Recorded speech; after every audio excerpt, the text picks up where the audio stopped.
नमस्कार शेतकरी बांधवांनो, मी ॲग्रिकॉस प्रतिभा रोकडे आपलं ॲग्रोवड या चॅनलवरती स्वागत करते. तर शेतकरी बांधवांनो, सध्या भरपूर शेतकऱ्यांनी कांद्याची लागवड केलेली आहे आणि कांद्याची लागवड करून जवळपास 1.5-2-2.5 महिने असे झालेले आहेत.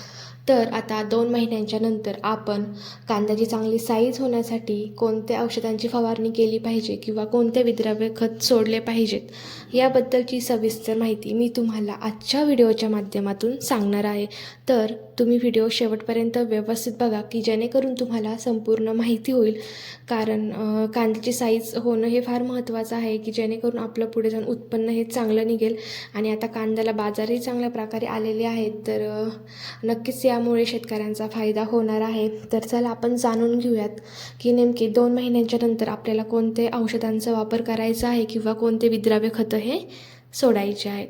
तर अजूनही जर तुम्ही आपल्या चॅनलला जर सबस्क्राईब नसेल केलं तर नक्की करून घ्या, जेणेकरून यापुढचे येणारे शेतीविषयक जेही नवनवीन व्हिडिओज आहेत हे तुमच्यापर्यंत वेळेत पोहोचतील. आणि जर तुमचे इतर शेतीविषयक जर काही प्रश्न असतील तर नक्की मला कमेंटमध्ये कळवा.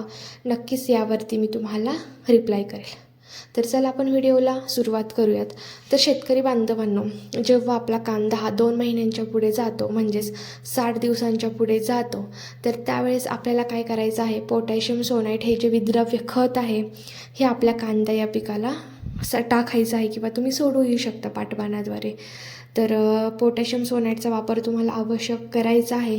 यामुळे काय होतं की पाती हिरव्यागार राहण्यासाठी मदत होते, पातींवर करपा वगैरे येत नाही. आणि काय असतं, पाती जर आपल्या हिरव्या राहिल्या तरच त्यामध्ये फोटोसिंथेसिसची प्रक्रिया चांगली होणार आहे आणि खाली आपला कांदा फुगण्यासाठी मदत होणार आहे.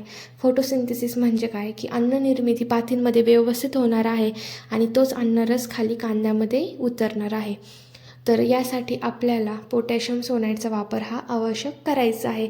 यामुळे करपा वगैरे काय प्लॉटला येत नाही. तर 60 दिवसांच्या नंतर तुम्हाला पोटॅशियम सोनाईटचा वापर करायचा आहे. पोटॅशियम सोनाईट हे वापरत असताना तुम्हाला एकरी 10 किलो असं वापरायचं आहे.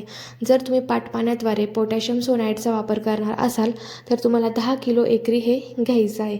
किंवा जर तुम्ही ड्रीपद्वारे याचा वापर करणार असाल तर याचं प्रमाण हे तुम्हाला 5 किलो एकरसाठी असं घ्यायचं आहे. तर शेतकरी बांधवांनो, हे झालं पहिलं 60 दिवसानंतरचं औषध. आता यानंतरचं दुसरं जे औषध आहे तर ते म्हणजे तुम्हाला 60 दिवसांच्या नंतर आत्ता तुम्ही पोटॅशियम सोनाईट सोडल्यानंतर तुम्हाला 10 दिवसांच्या गॅपने हे मी जे सांगणार आहे हे औषध सोडायचं आहे.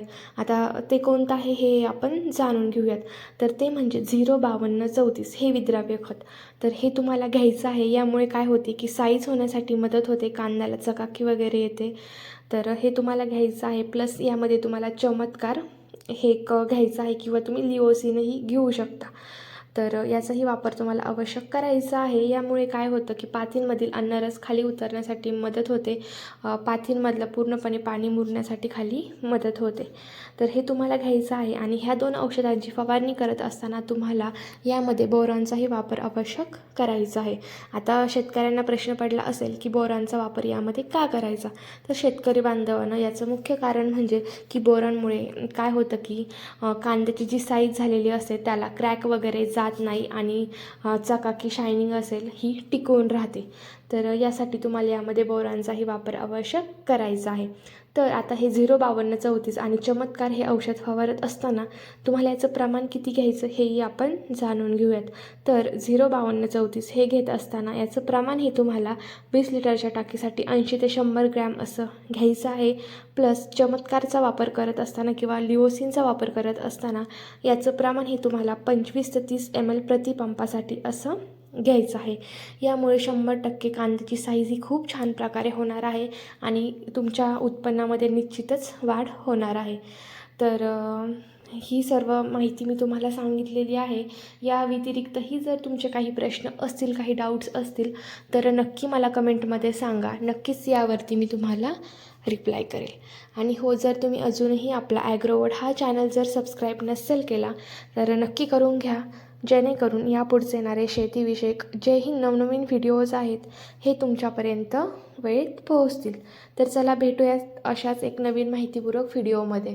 आणि शेतकरी बांधवांनो, तुम्ही हा व्हिडिओ कुठून बघत आहे, कोणत्या जिल्ह्यामधून बघत आहे हे नक्की मला कमेंटमध्ये सांगा, की जेणेकरून मला समजेल की तुमच्या भागामध्ये कोणते पिके घेतले जातात आणि त्यानुसार माहितीचे व्हिडिओ मी तुमच्यापर्यंत वेळेमध्ये पोहोचू शकेल. तर चला, आजचा व्हिडिओ मी येथे स्टॉप करते.